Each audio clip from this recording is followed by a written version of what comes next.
This is a big success story for sure. And ഈ whole ജേണിയിൽ എപ്പോഴും വിജയം എന്ന് പറയുന്ന ഒരാളുടെ ആറ്റിറ്റ്യൂഡാണ് ഇല്ല. എങ്ങനെയാണ് ആ ഒരു ഫോക്കസും ഒരു മൈൻഡ് സെറ്റും ഒക്കെ മെയിൻറ്റെയിൻ ചെയ്യുന്നത് ഇങ്ങനത്തെ കാര്യങ്ങൾ ചെയ്യുമ്പോൾ?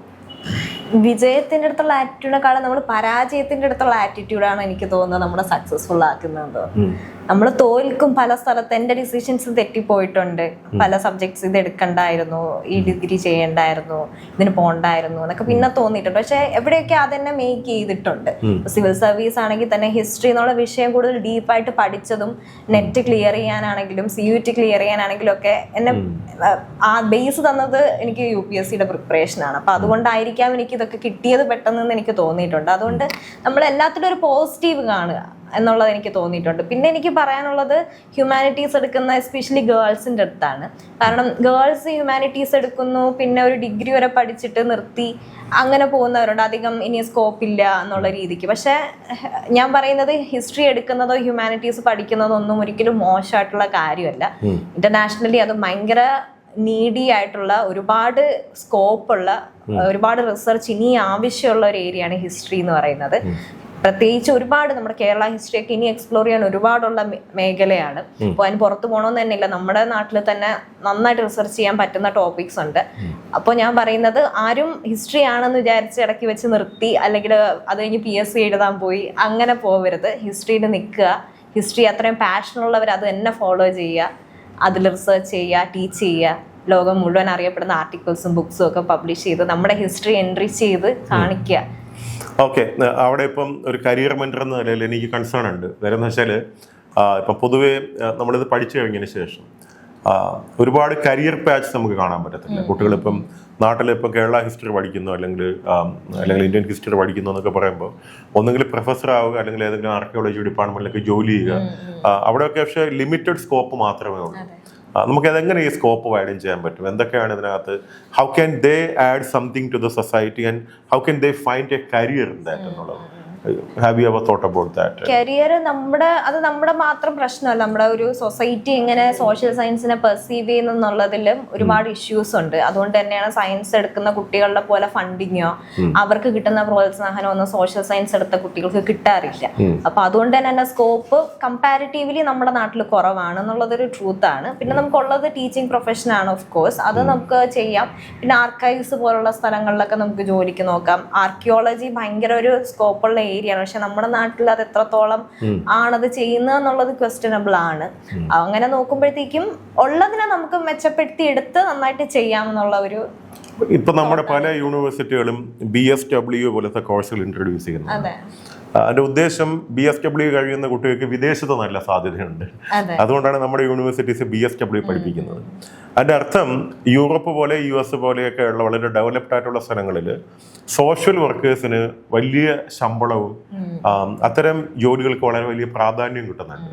പക്ഷെ നമ്മുടെ നാട്ടിൽ ഇപ്പൊ നമുക്ക് കാണാം ആശാ വർക്കേഴ്സ് അവരുടെ ഒരു ചെറിയ വേതനത്തിന് വേണ്ടി പോലും സമരം ചെയ്യുന്ന ഒരു അവസ്ഥയാണ്. അപ്പം തീർച്ചയായിട്ടും ഒരുപാട് സോഷ്യൽ വർക്കിന്റെ ആവശ്യമുള്ള ഹ്യൂമാനിറ്റീസും സോഷ്യൽ സ്റ്റഡീസിനും ഒക്കെ വളരെ പ്രാധാന്യം കൊടുക്കേണ്ട ഒരുപാട് സൊസൈറ്റി അപ്ലിഫ്റ്റ്മെന്റ് ആക്ടിവിറ്റീസ് ഒക്കെ ചെയ്യാനുള്ള സാധ്യതയും ചെയ്യേണ്ടതുമായ സ്ഥലമാണ് നമ്മുടെ. ഒരുപാട് ഏരിയാസ് ഉണ്ട്. അപ്പൊ ഇത്രയൊക്കെ ഡെവലപ്ഡ് ആയിട്ടുള്ള സ്ഥലങ്ങൾ പോലും അത്തരം കോഴ്സുകൾക്ക് ഈ പ്രാധാന്യം കൊടുക്കുമ്പോൾ നമുക്ക് ആ വർക്കുകൾ ചെയ്യുന്ന ആശാ വർക്കർമാർ പോലും നമ്മുടെ നാട്ടിൽ സ്ട്രഗിൾ ചെയ്യുന്ന ഒരു അവസ്ഥയുണ്ട്. അപ്പം നമ്മുടെ ഡെവലപ്മെന്റിനെ എങ്ങനെ ഡിഫൈൻ ചെയ്യണമെന്ന് ഉള്ള ഒരു വലിയ കാര്യമാണ്. ഒരു അനിമൽ ഹിസ്റ്ററിയെ കുറിച്ച് പഠിക്കാൻ താല്പര്യം കാണിക്കുന്ന ഒരു കുട്ടിക്ക് ഇപ്പൊ UK യൂണിവേഴ്സിറ്റി, ലീഡ്സ് യൂണിവേഴ്സിറ്റി 1.5 കോടിയോളം രൂപയുടെ ഒരു സ്കോളർഷിപ്പ് നൽകി പഠിപ്പിക്കുമ്പോൾ അവരെന്തുമാത്രം അത്തരം എല്ലാ ഇക്കോസിസ്റ്റത്തിനെയും ഒന്നുപോലെ കാണുന്ന ഒരു വളരെയധികം ഹോളിസ്റ്റിക് ആയിട്ടുള്ള ഡെവലപ്മെന്റിനെ സാധ്യമാക്കുന്നു എന്നുള്ളൊരു അഭിമാനം കൂടി നമുക്ക് അതിനകത്തുണ്ട്. നമ്മൾ തീർച്ചയായിട്ടും നമ്മുടെ നാട് ഒരു ഡെവലപ്മെന്റ് എന്ന് പറയുമ്പോൾ ഒരു ഇക്കോസിസ്റ്റം, ഒരു ഹോളിസ്റ്റിക് ഡെവലപ്മെന്റ് മൊത്തത്തിൽ വളരുക എന്നുള്ളതാണ് അതിൻ്റെ ഏറ്റവും വലിയ കാര്യം. അത് നമ്മൾ ഇനി ഒരുപാട് വളരേണ്ടിയിരിക്കുന്നു എന്നുള്ളൊരു പാഠം കൂടി അതിനകത്ത് നമ്മൾ പഠിക്കുന്നുണ്ട്. ഇപ്പൊ ലീഡ്സിൽ നമ്മൾ പല യൂണിവേഴ്സിറ്റിയും അപ്ലൈ ചെയ്തു. അപ്പോൾ ഇതൊരു നല്ല പ്രോസസ്സാണ്. ഇപ്പോൾ അജയ്ക്കൊക്കെ ഒരുപാട് ക്ഷമയുള്ള ഒരു പ്രോസസ്സാണിത്, ഇത്തരം കാര്യങ്ങൾ ചെയ്യിക്കുക എന്ന് പറയുന്നത്. അതുകൊണ്ടാണ് എല്ലാ സീരിയസ് ആപ്ലിക്കേഷൻസും ഞാൻ അജയ് വഴി ഡീൽ ചെയ്യുന്നത്. അതുകൊണ്ടാണ്. അപ്പം ഇതെങ്ങനെ ഉണ്ടായിരുന്നു? ഒരുപാട് SOP എഴുതണം, ഒരുപാട് യൂണിവേഴ്സിറ്റീസിൽ അപ്ലൈ ചെയ്യണം, പല യൂണിവേഴ്സിറ്റിയുടെയും വെബ്സൈറ്റിൽ പോയി കിടന്ന് ആ യൂണിവേഴ്സിറ്റിയെ കുറിച്ച് പഠിക്കണം. എങ്ങനെയാണ് നമ്മളൊരു പെർട്ടിക്കുലർ SOP ഉണ്ടാക്കിയിട്ട്, സ്റ്റേറ്റ്മെന്റ് ഓഫ് പർപ്പസ് ഉണ്ടാക്കിയിട്ട് നമ്മുടെ ഈ ഒരു പേപ്പറിൽ നമ്മൾ പ്രസന്റ് ചെയ്യാന്നൊക്കെ പറയുന്നത് ഭയങ്കര വലിയൊരു നല്ല കഠിനാധ്വാനം ഉണ്ട്. അത് ഇപ്പം നമ്മൾ എത്ര നന്നായിട്ട് പഠിച്ചാലും നമുക്ക് ഇത്രയും നല്ലൊരു റിസൾട്ട് ഉണ്ടാവണമെന്നില്ല. അപ്പം എളുപ്പമല്ല കാര്യങ്ങൾ, നമ്മുടെ അതിനകത്ത് ഒരുപാട് വർക്ക് ചെയ്യാനുണ്ട്. അപ്പം അതിനെപ്പറ്റി ഒന്ന് പറയാം. അത് എന്തുമാത്രം ബുദ്ധിമുട്ടായിരുന്നു, എത്ര യൂണിവേഴ്സിറ്റികളിൽ അപ്ലൈ ചെയ്തിട്ടുണ്ടായിരിക്കും, എന്നിട്ടാണ് ഇതിനകത്തോട്ട് എത്തിയത് എന്നുള്ളൊരു കാര്യം ഇപ്പം ആളുകൾ വിചാരിക്കരുതല്ല, വളരെ എളുപ്പമാണ്. ഇതൊരു എത്ര നേരത്തെ നമ്മൾ തുടങ്ങുന്നോ അത്രയും നല്ലതായിട്ട് നമുക്ക് ചെയ്യാൻ പറ്റുന്ന ഒരു കാര്യമാണ് പുറത്ത് അപ്ലൈ ചെയ്യുക എന്നുള്ളത്. ഇപ്പോൾ നമ്മുടെ നാട്ടിൽ അപ്ലൈ ചെയ്യുന്ന പ്രോസസ്സ് പോലെ അല്ല പുറത്തോട്ടുള്ള ആപ്ലിക്കേഷൻ, കുറച്ചുകൂടെ വ്യത്യാസമാണ്. ഇപ്പം ഞാൻ പറയും, ഒരു വർഷത്തെ പ്രോസസ്സായിരുന്നു ഈ പുറത്തോട്ടുള്ള ആപ്ലിക്കേഷൻ പ്ലസ് ഫണ്ടിങ്. 1 വർഷം നമുക്ക് ടൈം എടുക്കും. പിന്നെ പ്രപ്പോസൽ ഉണ്ടാക്കുക എന്നുള്ളതാണ് ഫസ്റ്റ് സ്റ്റെപ്പ് എന്ന് പറയുന്നത്. സ്ട്രോങ് ആയിട്ടുള്ളൊരു പ്രപ്പോസൽ ആയിരിക്കണം. നമ്മൾ നേരത്തെ ചെയ്ത വർക്ക്സ് ഒക്കെ നോക്കിയിട്ട് റിസർച്ച് ഗ്യാപ്പ് എന്ന് പറയുന്നൊരു സംഭവമുണ്ട്. അപ്പോൾ അത് കണ്ടെത്തി നമ്മുടേതായിട്ടുള്ള ഐഡിയാസ് ഒക്കെ അതിൽ കൊണ്ടുവന്ന് എത്രത്തോളം അത് ഒത്തൻറ്റിക് ആക്കാൻ പറ്റുമോ അത്രയും നല്ലത്. അപ്പം എൻ്റെ ടോപ്പിക് അനിമൽ ഹിസ്റ്ററി ആയതുകൊണ്ടും അതിൽ ഒരുപാട് വർക്ക്സ് ഇന്ത്യൻ കോണ്ടെക്സ്റ്റിൽ വന്നിട്ടില്ലാത്തതും എന്നെ സംബന്ധിച്ചൊരു പ്ലസ് പോയിന്റ് ആയിരുന്നു. പിന്നെ എൻ്റെ ബാക്ക്ഗ്രൗണ്ട് അനിമൽ റൈറ്റ്സും വീഗനസും ആയിട്ടുണ്ടായിരുന്നത് എനിക്കതൊരു പേഴ്സണൽ കണക്റ്റൂടെ കൊണ്ടുവന്നത് എനിക്ക് തോന്നുന്നു അതൊരു പക്ഷേ അഡീഷണലി എൻ്റെ ആപ്ലിക്കേഷനെ സ്ട്രെങ്തൻ ചെയ്തിട്ടുണ്ട് എന്ന് എനിക്ക് തോന്നുന്നുണ്ട്. അപ്പോൾ എനിക്ക് തോന്നുന്നത് നമുക്ക് ഒരു പേഴ്സണൽ ഇൻട്രസ്റ്റ് ഉള്ള സബ്ജക്റ്റിൽ PhD കൊടുക്കുക. അല്ലാതെ നമുക്കെല്ലാം കുറച്ച് കഴിയുമ്പോൾ മടുക്കും, അല്ലെങ്കിൽ കുറച്ച് കഴിയുമ്പോൾ ഇത് വേണ്ടായിരുന്നു എന്ന് തോന്നും. പക്ഷെ എനിക്ക് ഇത് പേഴ്സണലി അത്ര താല്പര്യമുള്ളത് കൊണ്ടാണ് എനിക്കൊരു പക്ഷേ ഇത്രയും പെർസ്യൂ ചെയ്യാൻ പറ്റിയതെന്ന് ഞാൻ വിചാരിക്കുന്നുണ്ട്. നല്ലൊരു പ്രപ്പോസൽ ഉണ്ടായി കഴിഞ്ഞാൽ പിന്നെ ഉടനെ IELTS-നാണ് അടുത്ത കടമ്പ എന്ന് പറയുന്നത്. അത് ഡിപ്പെൻഡ് ചെയ്യും. ഇപ്പോൾ ഒരാൾക്ക് നല്ലതായിട്ട് പ്രാക്ടീസ് ചെയ്താലേ പറ്റുമെന്നുണ്ടെങ്കിൽ നേരത്തെ അതിൻ്റെ കോച്ചിങ് ക്ലാസ് ഒക്കെ എടുക്കുക. അപ്പം ഞാൻ തീരുമാനിച്ചത് കുറച്ച് ലേറ്റ് ആയിപ്പോൾ. എന്നെ സംബന്ധിച്ച് ഞാൻ കഴിഞ്ഞ ഓഗസ്റ്റിലാണ് ഇത് മനസ്സിൽ തീരുമാനിക്കുന്നത് പുറത്ത് അപ്ലൈ ചെയ്യാമെന്നുള്ളത്. അപ്പോൾ ഉടനെ സെപ്റ്റംബറിൽ ആപ്ലിക്കേഷൻസ് സ്റ്റാർട്ട് ചെയ്യാണ്. എനിക്ക് IELTS-ന് പ്രിപ്പയർ ചെയ്യാൻ കിട്ടിയത് ജസ്റ്റ് 1 month ആണ്. അതിൽ ഞാൻ നേരെ പ്രിപ്പയർ ചെയ്തത് ഒരാഴ്ചയാണ്. ഞാൻ കോച്ചിങ് എടുക്കാനുള്ള സമയം കിട്ടിയില്ല. എനിക്ക് ഭയങ്കര ടെൻഷനായിരുന്നു, ഒരുപാട് സ്ട്രെസ് ചെയ്തു ഞാൻ. പക്ഷെ അത് ചെയ്യാതിരിക്കുന്നതാണ് നല്ലത്. നല്ല കാര്യമായിട്ടല്ല ഞാൻ പറയുന്നത്. അപ്പൊ എൻ്റെ ഒരു സിറ്റുവേഷൻ അങ്ങനെ ആയതുകൊണ്ടാണ് ഞാൻ കുറച്ച് ഓൺലൈൻ വീഡിയോസ് കണ്ടു, ക്ലാസ്സുകൾ മാക്സിമം കേട്ടു, ഞാൻ തന്നെ ടൈം സെറ്റ് ചെയ്ത് എക്സാം എഴുതി. അങ്ങനെ ഒരു ആഴ്ച ഞാൻ ഭയങ്കര റിഗറായിട്ട് ചെയ്യേണ്ടി വന്നു. എനിക്ക് 7 ആണ് കിട്ടിയത് IELTS ഓവറോൾ ബാൻഡ്. അപ്പം 7.5 ഉണ്ടെങ്കിൽ ഓക്സ്ഫോർഡിലും ഒക്കെ നമുക്ക് അപ്ലൈ ചെയ്യാൻ പറ്റും. എനിക്ക് ഓക്സ്ഫോർഡിൽ അപ്ലൈ ചെയ്യാൻ പറഞ്ഞെങ്കിൽ 7.5 കിട്ടാത്തത് കൊണ്ട് ഓക്സ്ഫോർഡ് അപ്ലൈ ചെയ്യാൻ പറ്റാതെ പോയതാണ് ധർമ്മത്തിലൊക്കെ. അപ്പോൾ അത് വരാതിരിക്കണമെങ്കിൽ കുറച്ചുകൂടെ നന്നായിട്ട് IELTS പ്രാക്ടീസ് ചെയ്യുന്നത് നല്ലതായിരിക്കും. അത് കഴിഞ്ഞിട്ടുള്ള പ്രോസസ്സ് എന്ന് പറയുന്നതാണ് നമ്മൾ ഇതിൽ ഏറ്റവും സമയമെടുക്കുന്ന പ്രോസസ്സ്. അതായത് പ്രൊഫസേഴ്സുമായിട്ട് നേരിട്ട് പരിചയം ഉണ്ടാക്കുക എന്നുള്ളതാണ്. അപ്പം പ്രൊഫസേഴ്സിനെ നമ്മൾ ഞാൻ ചെയ്തൊരു പരിപാടി എന്ന് പറയുമ്പോൾ QS റാങ്കിങ് ലിസ്റ്റ് എടുത്തു. എന്നിട്ട് അതിൽ 1 by 1 ആയിട്ട് നോക്കി എനിക്ക് താല്പര്യമുള്ള രാജ്യങ്ങളെ ലിസ്റ്റ് ചെയ്ത് വെച്ചു. എന്നിട്ട് ഓരോ യൂണിവേഴ്സിറ്റി ആയിട്ട് കയറി അവരുടെ ഹിസ്റ്ററി ഡിപ്പാർട്ട്മെന്റ് ഉണ്ടോ നോക്കി, അതിൽ ഇന്ത്യൻ ഹിസ്റ്ററി ഉണ്ടോ നോക്കി, അതിൽ എൻവയോൺമെന്റൽ ഹിസ്റ്ററി, അനിമൽ ഹിസ്റ്ററിയിൽ ആരെങ്കിലും ചെയ്യുന്നുണ്ടോ നോക്കി, ആ പ്രൊഫസേഴ്സിന്റെ മെയിൽ ID എടുക്കുക. അങ്ങനെ ഒരു മാസത്തെ ഒരു പ്രോസസ്സിൽ ഒരു 200-ഓളം പ്രൊഫസേഴ്സിനെ ഞാൻ ഷോർട്ട് ലിസ്റ്റ് ചെയ്തു. UK-ലും US-ലും ജർമ്മനിയിലും ഓസ്ട്രേലിയയിലും ഒക്കെ ആയിട്ട് 200-ഓളം പേരുടെ ലിസ്റ്റ് ഞാൻ ഉണ്ടാക്കി ആദ്യം. അടുത്തത് അതിനേക്കാളും കുറച്ചുകൂടെ ഇതാണ്, ഇവർക്ക് എല്ലാവർക്കും മെയിൽ ചെയ്യുക. അപ്പൊ ഇവർക്ക് എല്ലാവർക്കും മെയിൽ ചെയ്യുന്ന പറയുമ്പോൾ കോപ്പി പേസ്റ്റ് നമുക്ക് പറ്റില്ല. ഇവിടെ നമ്മൾ ഓരോരുത്തർക്കും എല്ലാം കസ്റ്റമൈസ്ഡ് ആയിരിക്കണം, പേഴ്സണലൈസ്ഡ് ആയിരിക്കണം.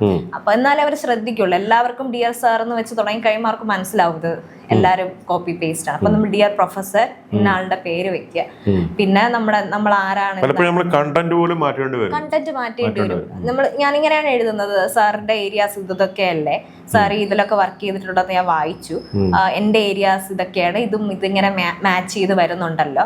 അപ്പോൾ ഞാൻ അങ്ങനെ പറയും നമ്മുടെ ഏരിയാസ് മാച്ചിങ് ആണ്. ഞാൻ എവിഡൻസും കാണിക്കും, സാറിന്റെ വർക്ക്സിൽ ഇങ്ങനെയൊക്കെ എഴുതിയിട്ടുണ്ടല്ലോ, എവിഡൻസ്. അപ്പൊ അവർക്ക് തോന്നുമോ നമ്മൾ എന്തൊക്കെ പഠിച്ചു, അയാൾ കുറച്ച് നമുക്ക് ഇൻട്രസ്റ്റ് ഉണ്ട് ജെന്യൂൻലി എന്ന് അവർക്ക് തോന്നിക്കണം. എന്നിട്ട് ഞാൻ എൻ്റെ CV താഴെ വെച്ചിട്ടുണ്ട്, സാറിന് ഇൻട്രസ്റ്റ് ആണെങ്കിൽ പ്രപ്പോസൽ അയക്കാം എന്ന് പറഞ്ഞിട്ടായിരിക്കും ഫസ്റ്റ് മെയിൽ പോകുന്നത്. അപ്പൊ ഞാനൊരു 100 പേർക്ക് ഈ മെയിൽ അയച്ചിട്ടുണ്ടെങ്കിൽ ഒരു 50 പേരെ നമുക്ക് റിപ്ലൈ തരുള്ളൂ.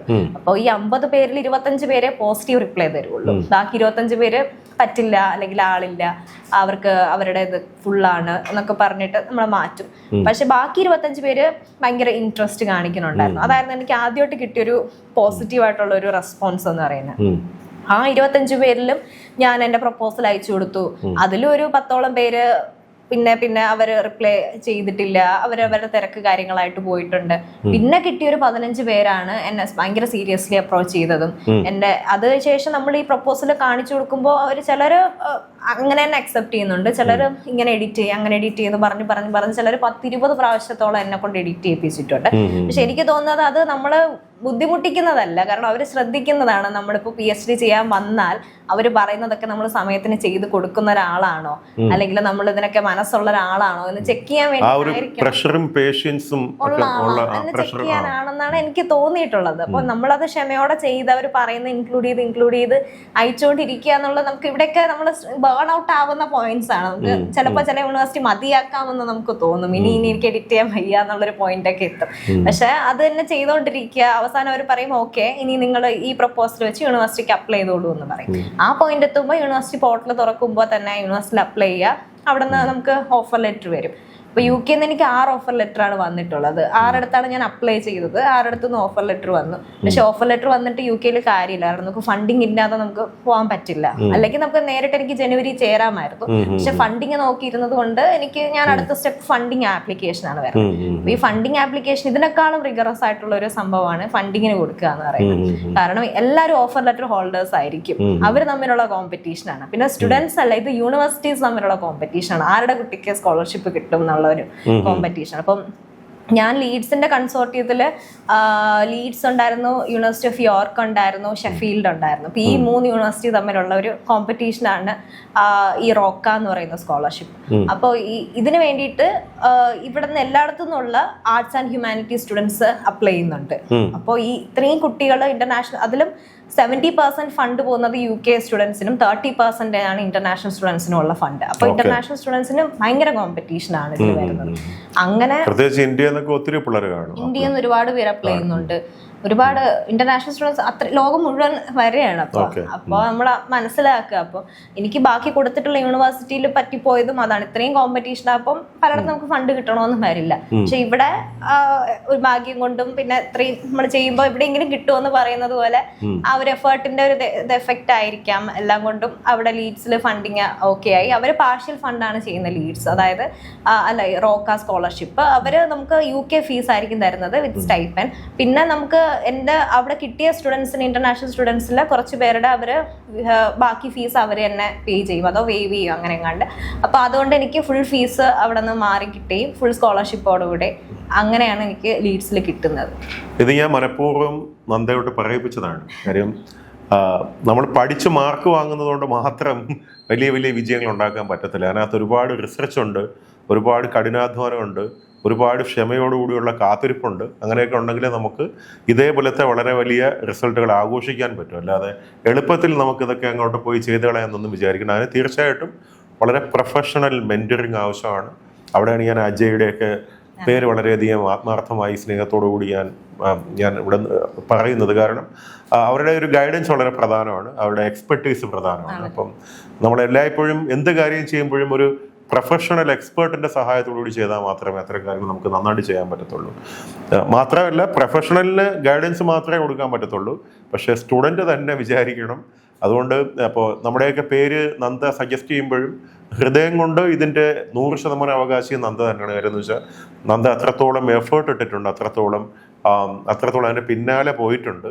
അപ്പോൾ ആ ഒരു പേഷ്യൻസ് ഉണ്ടല്ലോ, ഒരു അച്ചീവ്മെൻറ്റ് മോട്ടിവേഷൻ എന്നൊരു സംഗതി ഉണ്ടല്ലോ, അത് പലപ്പോഴും നമ്മുടെ ഇന്നത്തെ പുതുതലമുറയ്ക്ക് പ്രത്യേകിച്ചും അവരെല്ലാവരും വിചാരിക്കുന്നത് വിക്ടറി എന്ന് പറയുന്നത് ഭയങ്കര ഈസി ആയിട്ടുള്ളൊരു കാര്യമാണ്. ഞാൻ പൊതുവേ ഇന്ന് സ്കൂളിലൊക്കെ പോയി സംസാരിക്കുമ്പോൾ എനിക്ക് തോന്നിയിട്ടുള്ളത് എളുപ്പത്തിൽ വിജയിക്കുന്നത് എങ്ങനെയെന്നുള്ളതാണ് എല്ലാവർക്കും അറിയേണ്ടത്. വലിയ വിജയങ്ങളൊന്നും അത്ര എളുപ്പമൊന്നുമല്ല. എല്ലായ്പ്പോഴും നമ്മൾ അത്രത്തോളം പേഷ്യൻസും അത്രത്തോളം വർക്ക് അണ്ടർ പ്രഷർ എബിലിറ്റിയൊക്കെ ഉണ്ടെന്ന് കാണിച്ചാൽ മാത്രമേ നമുക്ക് നല്ല നല്ല യൂണിവേഴ്സിറ്റികളിൽ നമുക്ക് അക്സെപ്റ്റൻസ് കിട്ടൂ.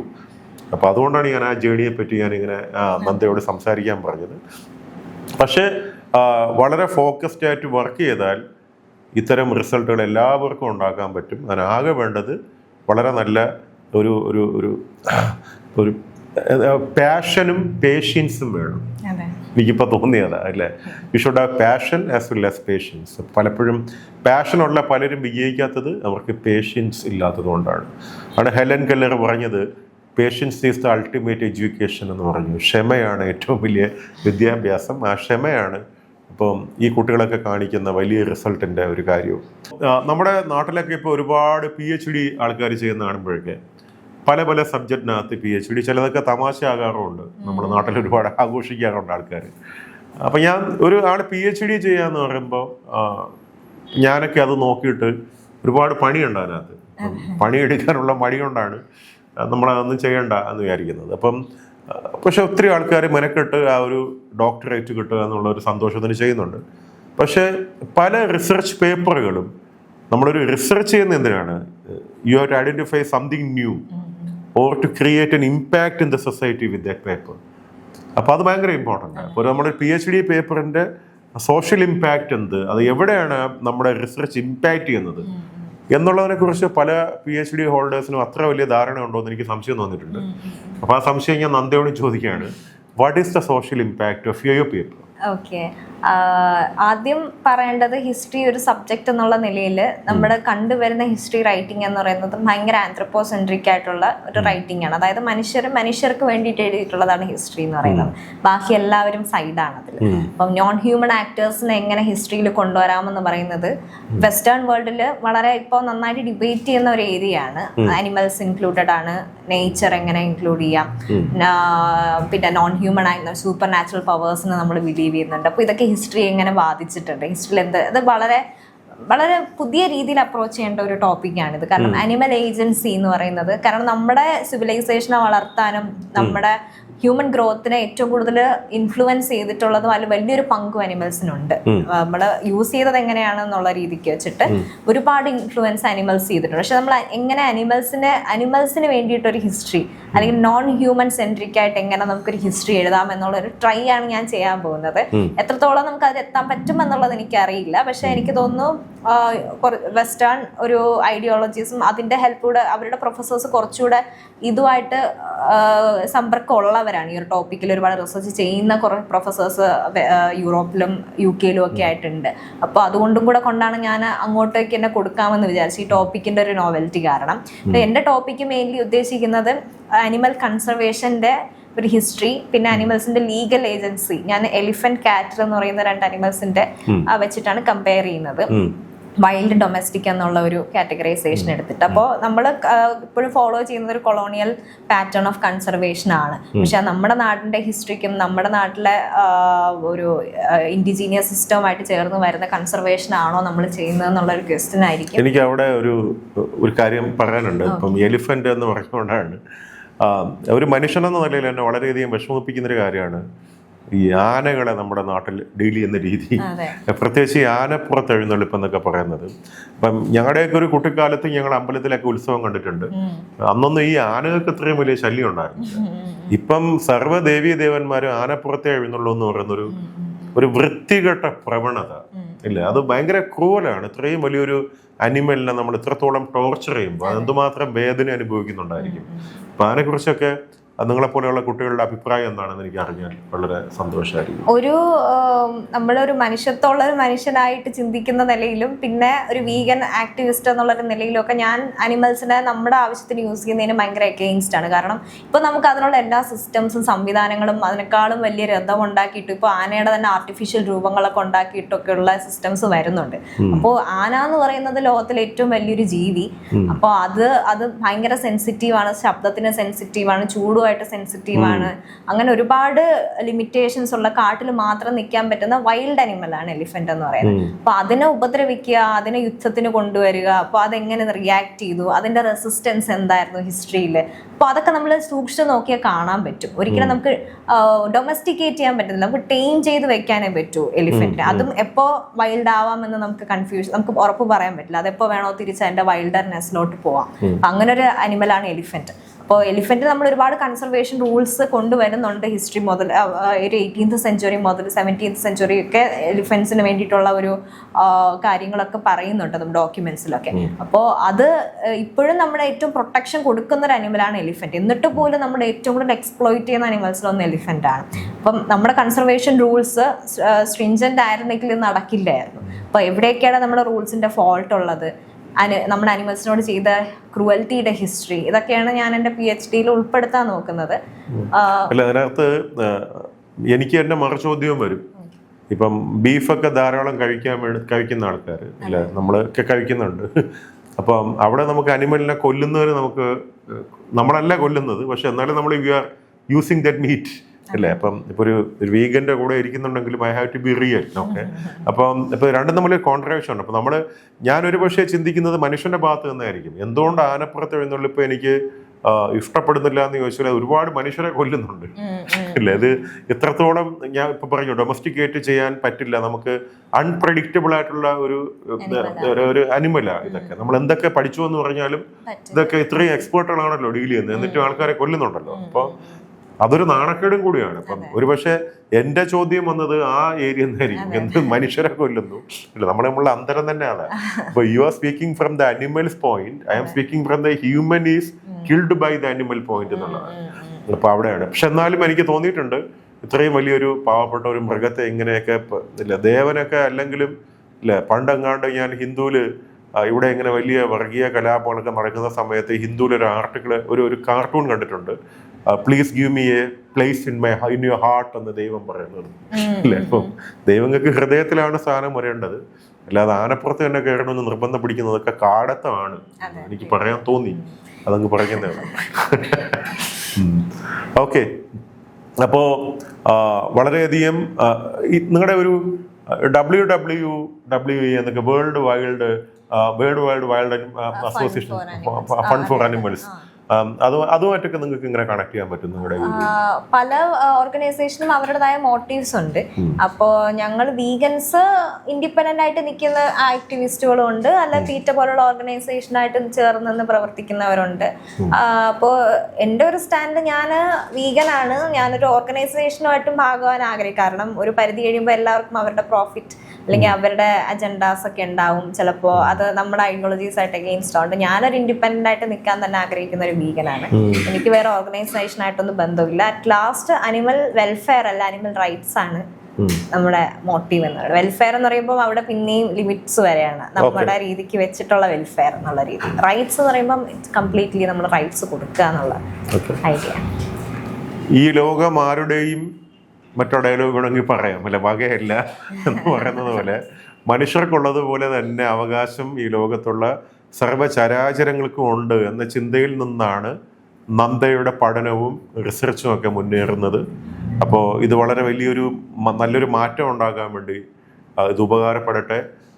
വളരെ സന്തോഷമാണ്. വളരെ വ്യത്യസ്തമായി ചിന്തിക്കുന്ന, വളരെ ശാസ്ത്രീയമായി ചിന്തിക്കുന്ന, യുക്തിബോധത്തോടുകൂടി ചിന്തിക്കുന്ന, വളരെയധികം മനുഷ്യത്വപരമായും മൃഗത്വപരമായും ചിന്തിക്കുന്ന നന്ദയെ കാണുമ്പോൾ. അപ്പോൾ നമുക്ക് വൈൻഡപ്പ് ചെയ്യാം. And thank you so much and all the best. അപ്പോൾ നന്ദ ഇനി ഞാൻ തീർച്ചയായിട്ടും പോസ്റ്റ് ഡോക്ടറൽ പ്രോഗ്രാംസ് ഒക്കെ ഐവി ലെവലൊക്കെ ചെയ്യാൻ വേണ്ടിയിട്ടും നിർബന്ധിക്കും. അപ്പോൾ നന്നായിട്ട് പഠിക്കുന്ന, നന്നായിട്ട് വർക്ക് ചെയ്യുന്ന കുട്ടികളെ കാണുമ്പോൾ എല്ലാ അധ്യാപകർക്കും മെന്റേഴ്സിനും ഒരു അത്യാഗ്രഹം തോന്നും. അത്യാഗ്രഹം ഇപ്പം എനിക്കും തോന്നുന്നുണ്ട്. ഓക്കെ, എന്തായാലും നമ്മുടെ പ്രതീക്ഷയ്ക്ക് മുകളിൽ പോട്ടെ എന്ന് ആശംസിക്കുന്നു, പ്രാർത്ഥിക്കുന്നു. All the best Nanda. Thank you so much.